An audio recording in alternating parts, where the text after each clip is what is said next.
persistent memory, also known as secondary storage. It is non-volatile. It is slower than main memory, which is RAM and ROM, but it retains its data when power is lost. So it has similarities between both RAM and ROM. So RAM is volatile and ROM is non-volatile, which is one of the features of persistent memory.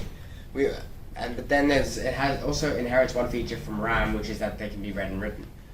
So here we see a diagram of how the data moves between them. So the data moves from the main memory into the CPU, where it is then processed, and then it is moved back out to main memory.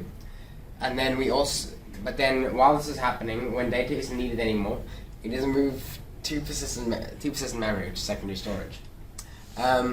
So on the right here, although it's quite small, is a diagram of the different speeds of memory types.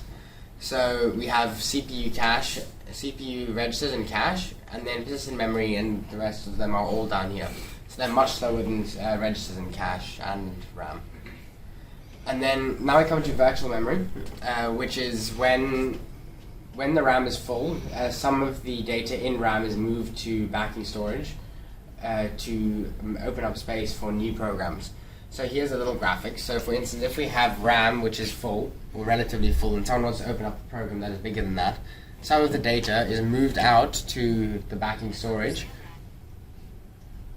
to open up the space, and then a new program can be opened up in that space. It's kind of written in a comic style.